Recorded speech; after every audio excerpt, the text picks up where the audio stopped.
문무일 검찰총장이 검경 수사권 조정안이 패스트트랙으로 지정된 것과 관련해서 강하게 반발하고 나섰습니다. 향후 논의 과정에서 커다란 논란이 예상되는데요. 어떤 변수로 작용할지 한번 짚어보겠습니다. 문무일 검찰총장 지금 해외 출장 중인데요. 출장 중에 참모들과 의견을 모아서 상당한 유감을 표명했습니다. 특히 검경 수사권 조정안과 관련해서 견제와 균형이라는 민주주의 원리에 반한다. 상당히 강도 높은 반발을 하고 나섰습니다. 해외 출장 일정을 중단하고 귀국길에 올랐습니다. 4일 날 도착할 예정이라고 합니다. 도착해서 어떤 얘기를 할지, 일부에서는 총장직을 던질 것이다. 이런 얘기도 나오는데 지켜봐야 될 것 같습니다. 민주당 내 검찰 출신 국회의원들도 검경 수사권 조정법에 대해서 반대 입장을 밝히고 있습니다. 당초 취지와 다르다는 점을 내세웁니다. 이런 반발의 파장 그리고 어떤 변수로 작용할지 한번 짚어보도록 하겠습니다. 관련된 녹취 들어봅니다. 저희 검찰과 경찰의 의견을 각각 제출하려면 어떤 합의점을 도출하기가 상당히 어렵다는 생각을 해서 그런지 의견 제시할 기회를 못 받았다. 지금 새로 이제 정부 조문화된 정부 안에도 대검 의견을 제시할 기회가 전혀 아직까지 한 번도 없었습니까? 저희하고 논의를 하지 않았습니다. 그러면 새로 나오는 것도 결국 또 이제 검찰 입장에서는 동의 못하는 부분이 많다고 이제 얘기할 수 있는 그럴 수도 있네요. 동의 못하는 부분이 훨씬 많을 거라고 생각합니다. 충분하게 문제 제기할 수 있는 거라고 생각합니다. 특히 검경 수사권 조정이라는 게 또 수십 년 동안 검찰과 경찰 간에 그 합의를 이루지 못하고 이렇게 갈등 사안이었지 않습니까? 예. 그렇기 때문에 아무래도 그 검찰로서는 수십 년 동안 가져왔던 어떤 지위를 예. 좀 힘을 잃는다 이런 생각 때문에 네. 많은 안타까움이 있을 것이라고 생각합니다. 네. 그래서 저는 검찰의 주장도 또 타당한 측면이 있기 때문에 예. 우리가 최종안을 만들 때까지 충분하게 검찰 의견도 수용을 해서 네. 좀 원만한 합의안을 만들어내도록 하겠습니다. 네. 급기야 문재인 대통령이 임명한 현직 검찰총장마저 패스트트랙 강행 처리를 정면으로 비판하고 나섰습니다. 문무일 검찰총장은 견제와 균형이라는 민주주의 원리에 반한다 이렇게 지적했습니다. 그러면서 국회가 민주주의 원칙에 입각해 논의를 진행해달라라고 촉구를 하기도 했습니다. 문 총장은 바로 문재인 대통령이 임명한 검찰총장입니다. 사실상 항명으로 비출 수 있는 공개 반발입니다. 즉 문재인 정권과 여당의 패스트트랙 강행 처리가 얼마나 내부적으로 논란이 많은 것인지를 입증한다고 생각합니다. 문재인 대통령께서는 일말의 부끄러움을 느껴야 합니다. 검찰총장의 공개 비판으로 그치지 않을 것입니다. 예, 패널들의 의견 들어보겠습니다. 오늘 매일경제의 최경선 논설위원 모셨습니다. 안녕하세요. 안녕하십니까. 나와주셔서 감사합니다. 불러주셔서 감사합니다. 예. 자, 검찰총장이 이런 입장 밝힌 거 상당히 정부나 또 여당 쪽에서 좀 부담이 될 것 같은데 어떤 파장을 예상하십니까? 저는 일단 그 때늦은 집단 이기주의라고 정의를 했는데. 검찰에. 예, 맞습니다. 의미 있는 문제 제기인 건 사실입니다. 네. 사실은 지금 그 모든 국민들이 선거법이라든지 그 공수처법을 쳐다보고 있는데 국민 생활에 가장 밀접한 것은 검경 수사권 조정이 어찌 보면 피부에 와닿는 문제일 수 있습니다. 예. 그렇기 때문에 이 피부에 와닿는 문제가 어떤 것인지에 대해서 너무 이슈가 안 되는 것을 이슈화시키는 것은 의미 있는 일이고 조직의 수장으로서 이 문제에 대해서 반대 의견을 피력하는 것까지도 저는 할 수 있다고 봅니다. 예. 그런데 문제는 시기적으로 늦었다.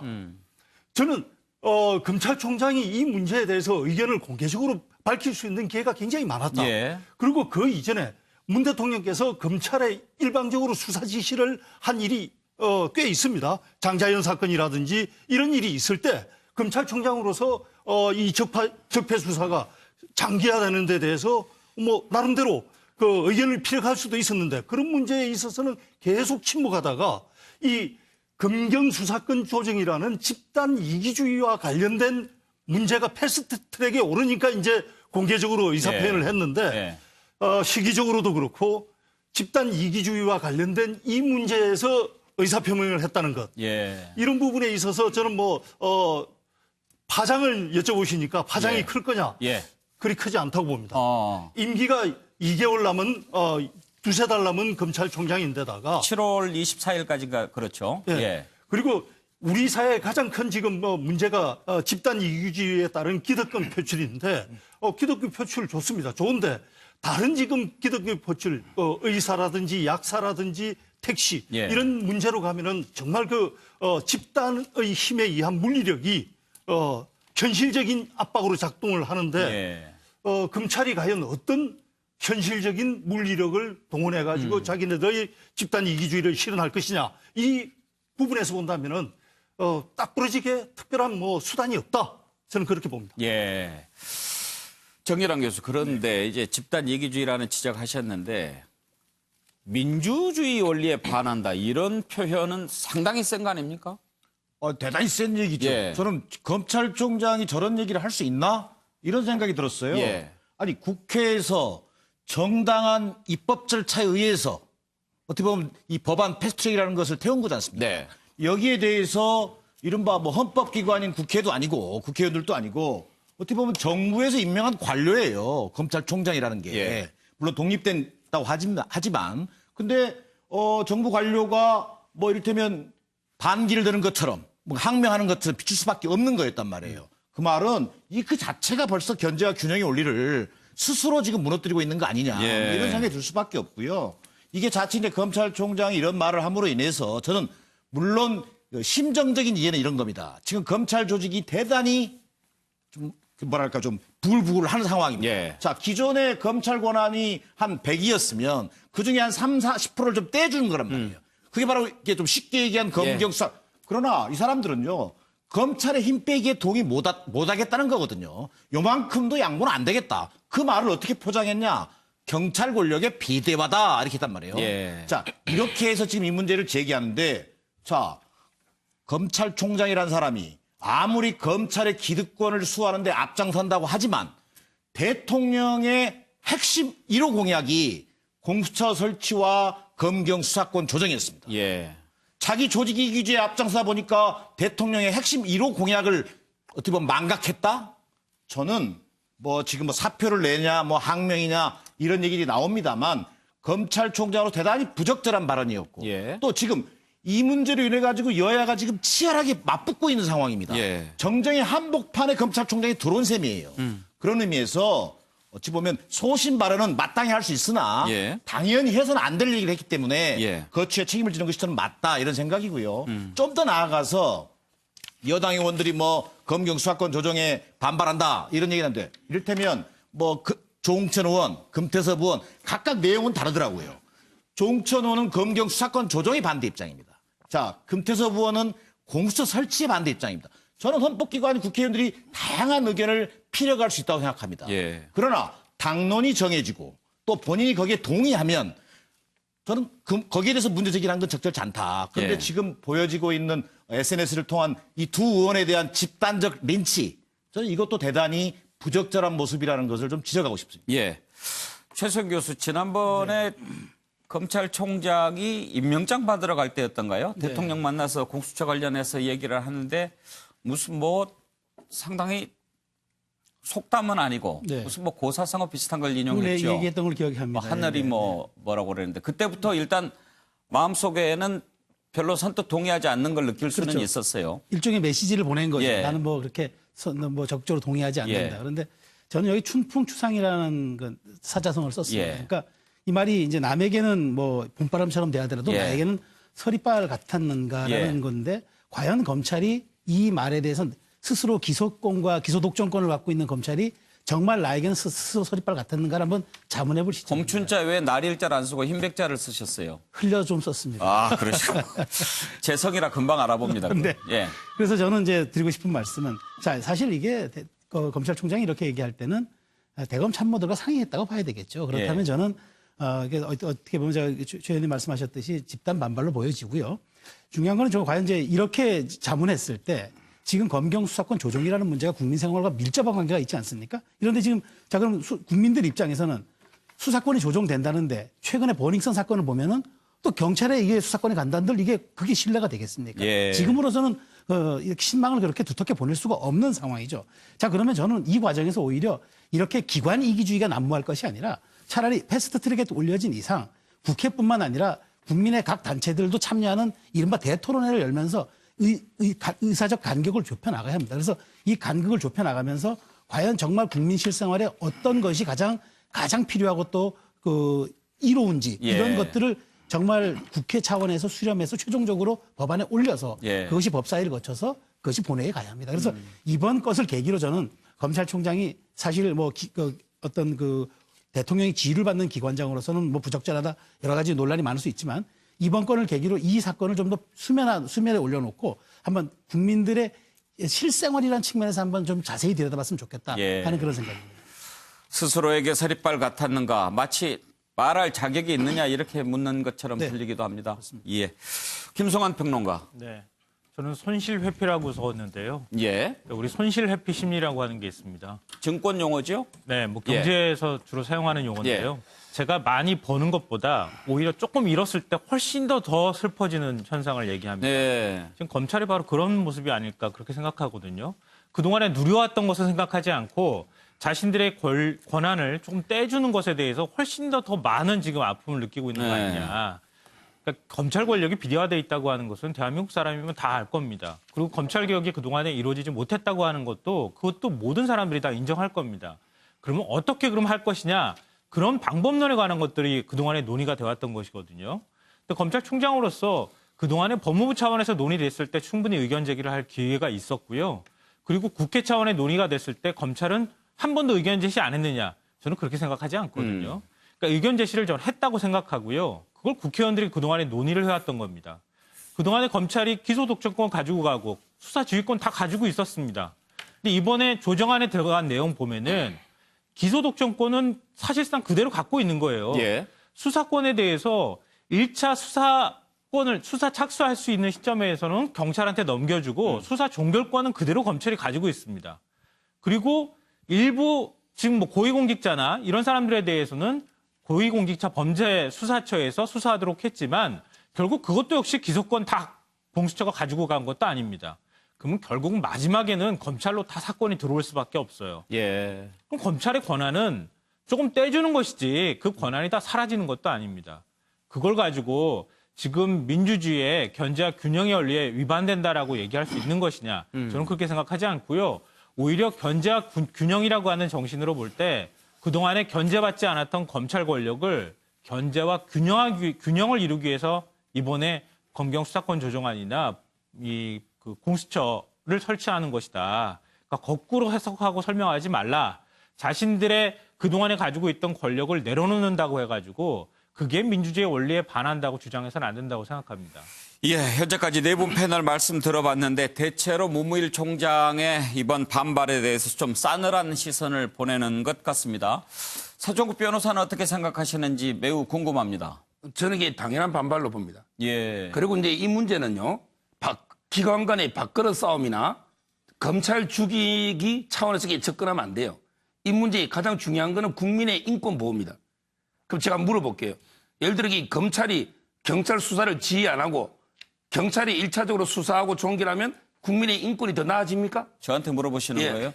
그런데 어려운 질문 하지 말라니까요. 예를 들어 버닝썬 승리 수사할 때 검찰이 이게 전혀 관여 안 하고 경찰이 맡겨놓으면 좀 이게 수사가 잘 되고 더 지금보다 이게 더 국민 인권이 보호됩니까? 아니잖아요. 항상 이 권한은 분산되고 견제할수록 좋은 거예요.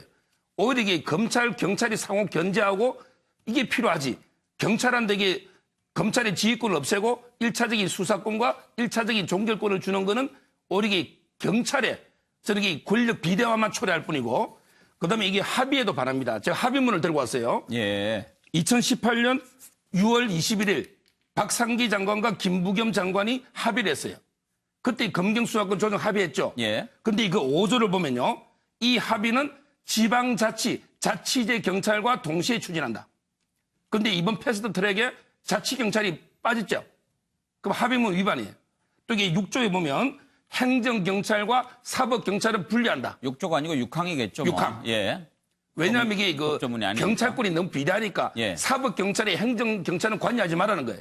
이런 이게 전제 조건은 다 빼버리고 무조건 이게 조정만 통과되면 이게 앞뒤가 안 맞잖아요. 이게 문제고. 예. 마지막으로 이게 공수처는 제가 임명을 누가 하는지만 말씀드릴게요. 공수처장 이게 7명이 위원회에서 하거든요. 근데 그 중에 여당이 2명, 그 다음에 법무부 장관이 하나, 그 다음에 법원행정처장이 하나. 그럼 이게 4명이 전부 대통령 영향권이죠. 예. 그럼 이게 대통령이 임명하는 공수처장, 이게 두면 뭐합니까? 권력으로부터 이게 독립된 기관을 두 가지고 공정하게 하자는 거 아니에요. 대통령이 청와대 하수 기관 하나 더 두면 뭐합니까? 이게 말이 됩니까? 따라서 이게 저는 앞으로 이게 논의가 엄청나게 필요한 거예요. 예. 지금 말씀하신 그런 부분은 혹시 앞으로 법안 논의하면서 조정할 수는 있는 거죠? 근데 자치경찰 도입이나 행정사법경찰 분리 같은 건 상당히 중요한 과정이기 때문에 예. 시간이 많이 걸리는 거예요. 이렇게 급하게 서둘 일이 아닙니다. 예. 자, 김현성 교수 네. 기다리고 있었죠? 네. 예, 말씀하십시오. 저 선영국 변호사한테 한번 물어보고 싶어요. 검찰 권력이 비대해서 그럼 그동안 검찰 권력이 인권을 수호하는 검찰이었습니까? 서정욱 교수한테 질문하는 겁니다. 김학의 서정욱 차관의 변호사. 사건에서 조사받았던 사람들의 인권 침해, 장자연 사건에서 인권 침해, 그건 뭐 어떤 겁니까? 그래서 저는 말은 삶으로 증거가 돼야 된다. 그래서 서정욱 변호사 말도 그래요. 저는 자유한국당이 독재 타도나 헌법 수호를 외치는 것만큼이나 우스운 게 검찰이 민주주의를 이야기하면서 견제와 균형을 얘기하는 거라고 생각해요. 정말로 수사에서 견제와 균형은 제가 그림에도 얘기했듯이 삼정립돼야 된다고 저는 봐요. 수사와 기소, 재판의 과정이 3가지 과정이 있다라면 수사, 기소, 재판 과정에서 서로 적당히 견제하고 균형을 이루는 게 민주주의의 견제와 균형의 원칙이 맞는 거 아닙니까? 저는 문미일 총장이 조직의 수장으로서 할 수 있다라고 하면 할 수 있는 말을 했다고 하면서도 저는 민주주의를 운운하는 거, 민주주의의 견제와 균형을 얘기하는 건 맞지 않다라고 보고요. 마지막으로 저는 볼테르시라고 얘기하면 저는 당신의 말을, 문무일 총장의 말을 찬성하지는 않습니다. 그렇지만 당신이 이런 말을 할 수 있도록 하는 사회가 될 수 있도록 노력하겠습니다. 예. 최경선 의원 한마디 하실 말씀? 예. 그러니까 서정욱 변호사 말씀에 많은 부분 저는 동감을 합니다. 예. 사실은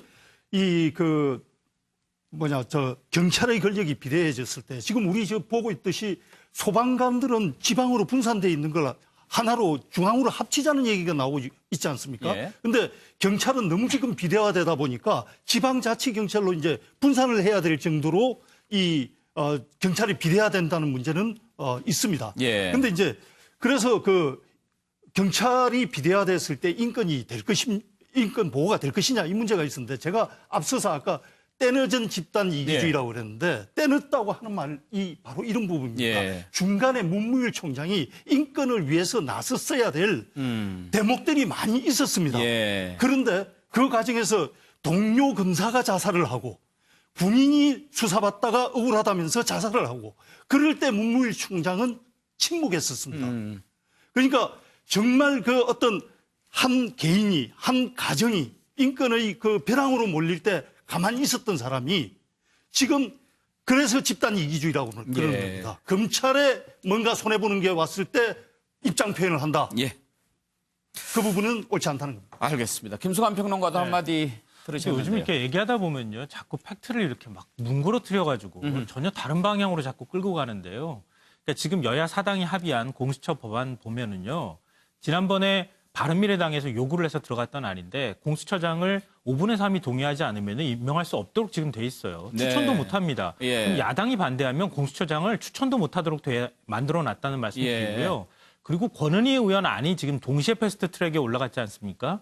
권은희 의원 안을 보면 공수처장은 국회가 임명 동의를 받도록 돼 있어요.